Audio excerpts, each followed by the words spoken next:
मैं हूं कर्नल दानवीर और आप हैं मेरे साथ हिंदुस्तान की जियोपॉलिटिक्स, सुरक्षा और रणनीति पर। बांग्लादेश ने आज ही के दिन 1971 में आजादी हासिल करी थी।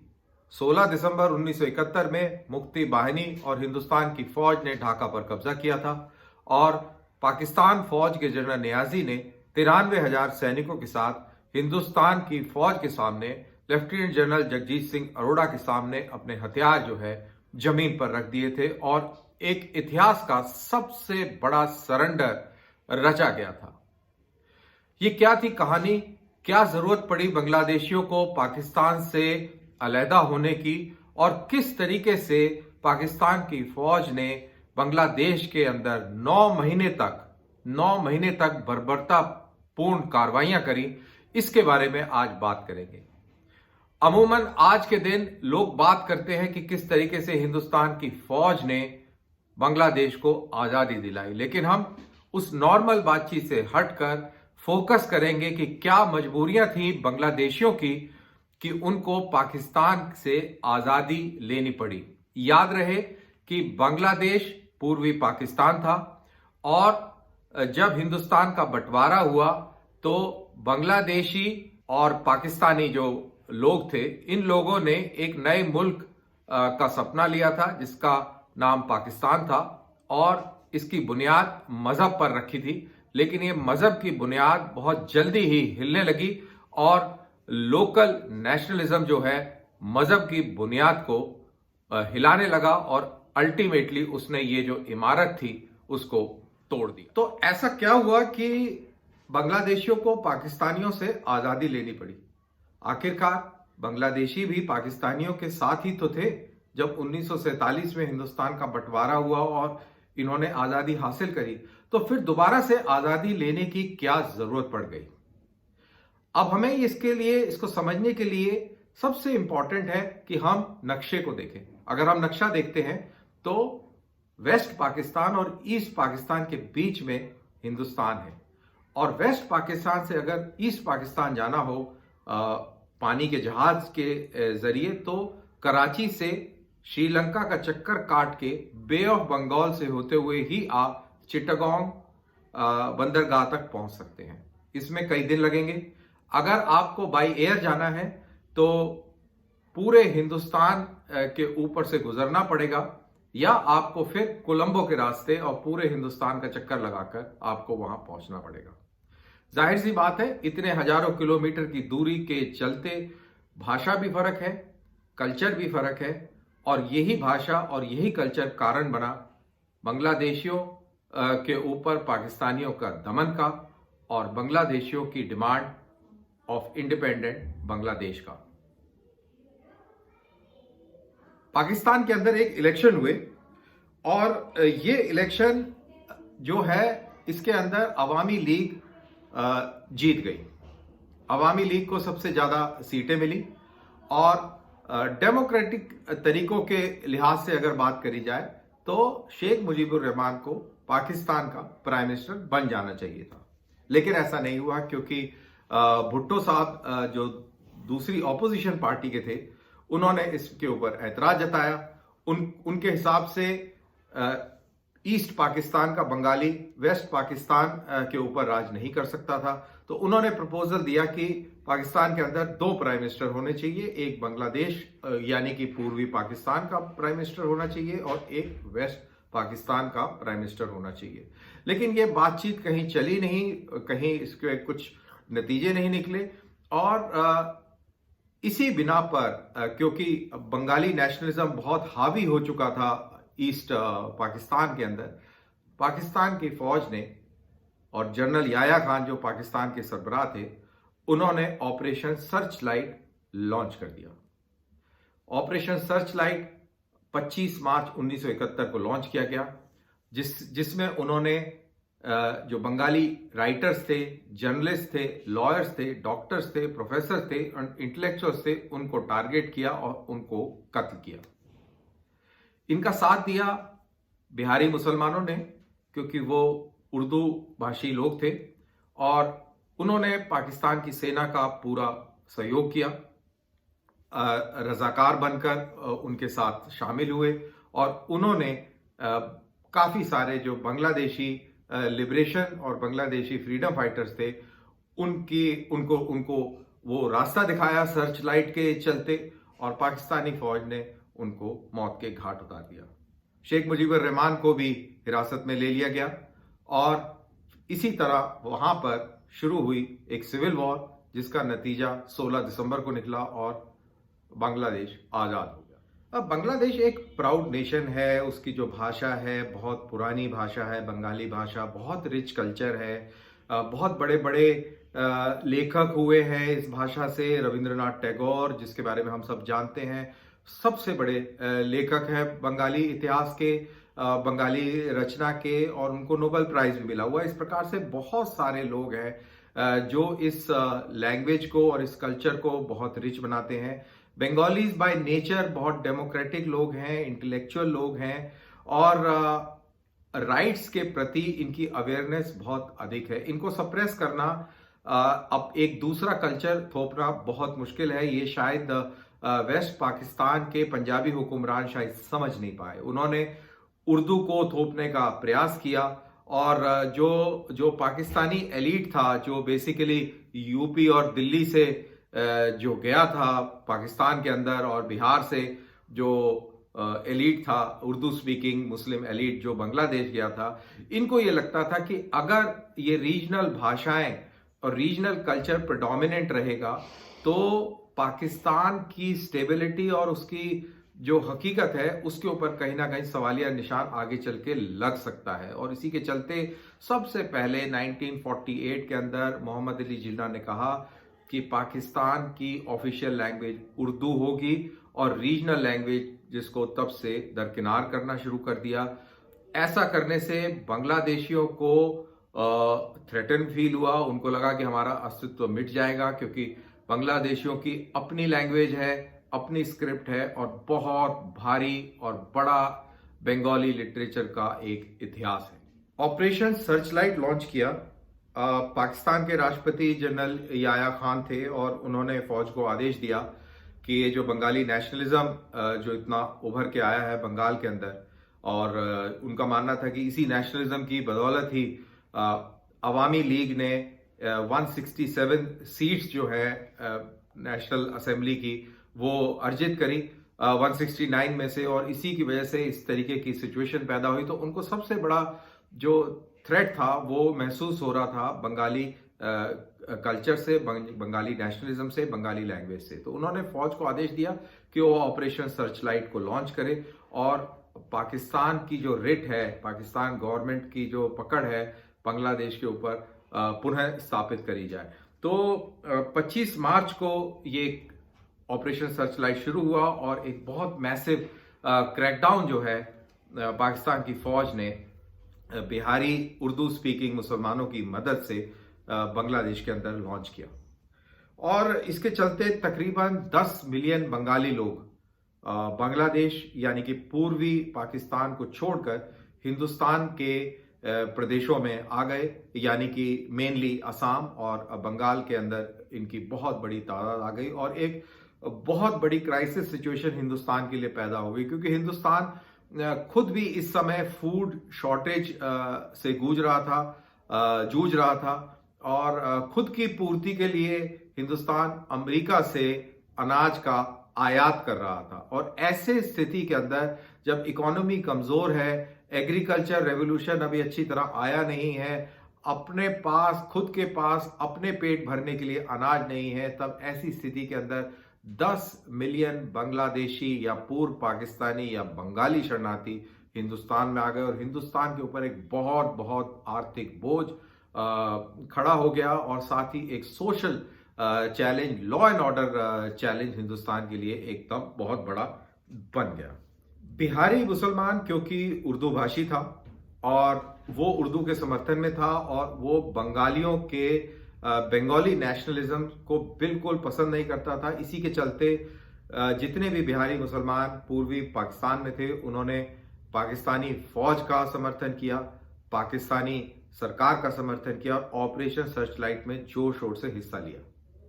ये रजाकार के रूप में सामने आए, और इनका काम था कि जो बांग्लादेशी नेशनलिस्ट हैं उनको आइडेंटिफाई करना, फौज को वहां तक लेके जाना और फौज फिर आगे कार्रवाई करती थी, चाहे वो रेप की कार्रवाई हो, चाहे वो मास किलिंग की कार्रवाई हो, ये फौज अंजाम देती थी। तो इससे जो बांग्लादेशी आवाम थे वो काफी गुस्से में आ गए और एक राइटिंग हो गई, कॉन्फ्लिक्ट हो गया बंगाली मुसलमानों और बिहारी मुसलमानों के बीच, जिसके चलते कहा जाता है कि 1.5 लाख बिहारी जो मुसलमान था उसको बंगालियों ने मौत के घाट उतार दिया। और जब इस प्रकार का नरसंहार बंगालियों की तरफ से बिहारियों के ऊपर हुआ तो जनरल याया खान ने इसी चीज को एक्सक्यूज बना दिया कि सिचुएशन पूर्वी बंगाल में, पूर्वी पाकिस्तान में बहुत गंभीर है और इसी सिचुएशन को काबू में लाने के लिए हमें सेना का इस्तेमाल करना पड़ रहा है और इसीलिए ऑपरेशन सर्चलाइट को चलाया जा रहा है।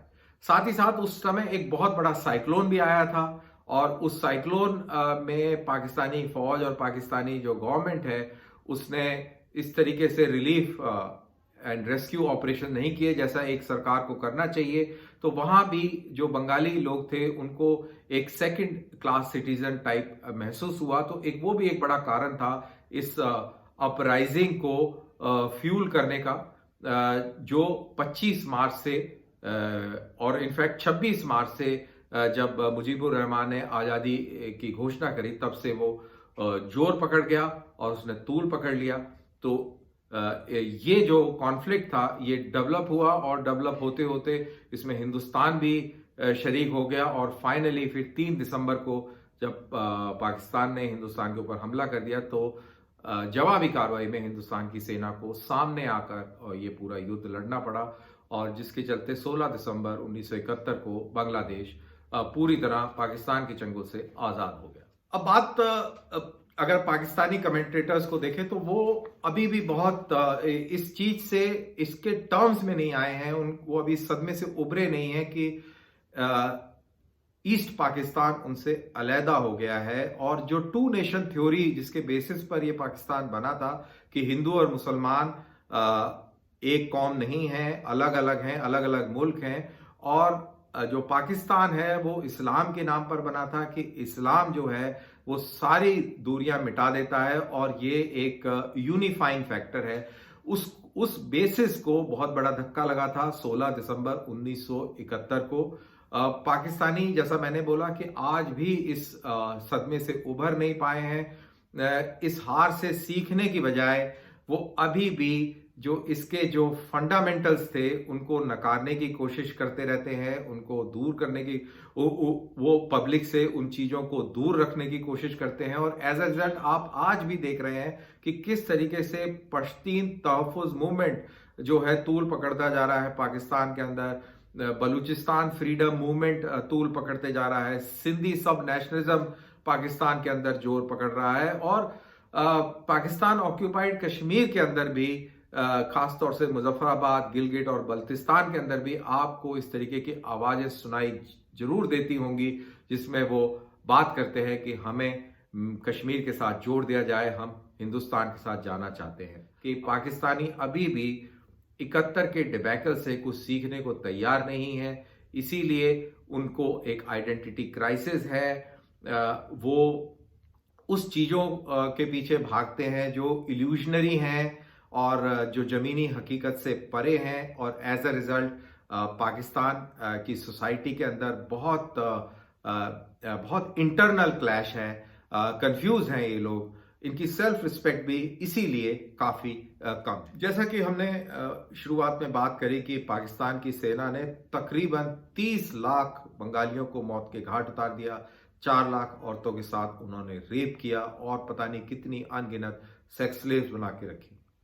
इन लोगों को जिनको मौत के घाट उतारा गया, ये कहा जाता है कि 5000 मास ग्रेव्स हैं, यानी कि एक कब्र के अंदर कई 100 लोग दफन किए गए और ऐसी ग्रेव्स पूरे पूर्वी पाकिस्तान के अंदर और आज के बांग्लादेश में 5000 हैं। और इसके अंदर कुछ ग्रेव्स जो हैं वो काफी प्रमुख हैं, लेकिन एट द सेम टाइम ये इंडिपेंडेंट ऑब्जर्वर्स का व्यू है कि 5000 मास ग्रेव्स है, बट सरकारी आंकड़ों के मुताबिक 1000 12 ऐसी मास ग्रेव्स हैं जहां पर पाकिस्तानी सैनिकों ने निहत्थे निर्दोष बंगालियों के ऊपर जुल्म सितम करके उनको मौत के घाट उतारकर और एक बड़े गड्ढे के अंदर दफन किया। और ऐसे बड़े गड्ढे जैसा मैंने बताया 1012 हैं। और इनमें से जो सबसे प्रमुख जो मास ग्रेव्स हैं वो रायर बाजार की हैं, मीरपुर, जल्लाद खाना, जगन्नाथ खाना और रजत बाग पुलिस लाइंस की मास ग्रेव्स हैं। तो अभी भी वहां पर मास ग्रेव्स का निकलना, उनका मिलना निरंतर जारी है और हर साल कहीं ना कहीं बांग्लादेश के अंदर एक मास ग्रेव जरूर निकल आती है। अब बात करते हैं उन बिहारी मुसलमानों की कि उनका वहां पर क्या हुआ जो पाकिस्तान की फौज के समर्थन में आ खड़े हुए थे और उन्होंने पाकिस्तानी सेना के साथ में वो सारे जुल्म किए जिनका मैंने उल्लेख किया। तो जैसा कि अगेन मैंने शुरुआत में बताया कि तकरीबन 1.5 लाख के करीब जो बिहारी मुसलमान था उनको बंगालियों ने शुरू में मार दिया ऑपरेशन सर्च लाइट जब शुरू हुआ तो। और उसके बाद बिहारी मुसलमानों ने पाकिस्तान की सेना का पुरजोर समर्थन किया, साथ दिया और बहुत सारे बंगालियों को मारने में उनका बहुत बड़ा योगदान रहा। लेकिन 71 की लड़ाई खत्म हो गई, बांग्लादेश एक नया मुल्क बन गया, पाकिस्तानी सेना से उनको आज़ादी मिल गई, पाकिस्तान से वो उनको निजात मिल गया। अब 1972 में सुप्रीम कोर्ट ऑफ बांग्लादेश ने कहा कि जो पाकिस्तानी बांग्लादेश में रह गए हैं, यानी कि जो बिहारी मुसलमान हैं, उर्दू स्पीकिंग मुसलमान हैं, जिनकी अभी भी सिटीजनशिप पाकिस्तानी थी, वो बांग्लादेशी सिटीजनशिप को अप्लाई कर सकते हैं और वो उनको ये बांग्लादेशी सिटीजन जो है एलिजिबल है। लेकिन उनमें से तकरीबन 5 लाख जो बिहारी मुसलमान थे उन्होंने अपनी पाकिस्तानी सिटीजनशिप को छोड़ने से इनकार कर दिया और रेड क्रॉस की मदद से बहुत सारे जो बिहारी मुसलमान थे जो पाकिस्तानी थे बांग्लादेश के अंदर, उनको रिपैट्रिएट कर दिया गया। लेकिन 1978 के अंदर पाकिस्तान ने इन सारे बिहारी मुसलमानों की जो पाकिस्तानी बांग्लादेश में रह गए थे, जो बच गए थे, जो रिपैट्रिएट नहीं हो पाए थे 1978 तक, उनकी सिटीजनशिप को रद्द कर दिया। तो आज भी बांग्लादेश के अंदर उनकी उस तरीके से इज्जत नहीं है।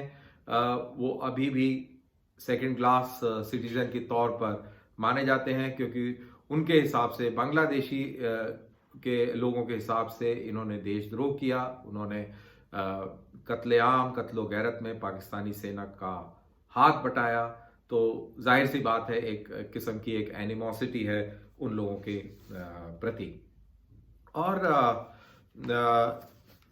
ये इंटरेस्टिंग इसमें एक बड़ा पहलू है जो इंडिया रिलेटेड एक पहलू है, वो ये है कि 1971 के बाद बिहार के अंदर मुसलमान जो है वो कांग्रेस से छिटक गया और आज तक वो कांग्रेस पार्टी से नाराज है कि कांग्रेस पार्टी और इंदिरा गांधी ने बंगाली मुसलमानों का साथ दिया और ईस्ट पाकिस्तान को पाकिस्तान से अलहदा किया और बांग्लादेश बनाया। तो ये गम जो है, जो हिंदुस्तान के बिहारी मुसलमान हैं उनमें आज तक है। तो ये एक अलग ही एक डायनेमिक्स है। मेरे को इंटरेस्टिंग लगा तो मेरे को लगा कि ये भी मैं आपसे साझा करूं। अब जब बंगालियों ने 26 मार्च को ऐलान कर दिया कि एक बांग्लादेश एक इंडिपेंडेंट नेशन है और उसके बाद मुजीबुर रहमान जो है वो भाग के इंडिया आ गए और उन्होंने गवर्नमेंट इन एग्जाइल जो है यहाँ पर स्थापित करी। बंगाल का एक फ्री रेडियो भी स्थापित हुआ जहाँ से बंगाली नेशनलिज्म को काफ़ी फ्यूल किया जाता था, सपोर्ट किया जाता था और मोटिवेट किया जाता था मुक्ति बाहिनी फाइटर्स को जो पाकिस्तानी सेना के साथ में लोहा ले रहे थे। और हिंदुस्तान की सेना भी मुक्ति बाहिनी की मदद कर रही थी। और जब पाकिस्तान ने खैर 3 दिसंबर को हमला कर दिया तो हिंदुस्तान की सेना के पास और कोई चारा नहीं था बल्कि पूर्वी पाकिस्तान के अंदर घुस के हमला करने का और पाकिस्तान की सेना के साथ में डायरेक्ट 1-on-1 मुकाबला करने का, जिसका नतीजा 16 दिसंबर को 1971 को देखने को मिला। तो ये थी कि इन शॉर्ट पूरी कहानी कि किस तरीके से बांग्लादेश के लोगों ने जुल्म सितम सहे और किस तरीके से उन्होंने अपनी आज़ादी की लड़ाई लड़ी। Thank you for watching. जय हिंद।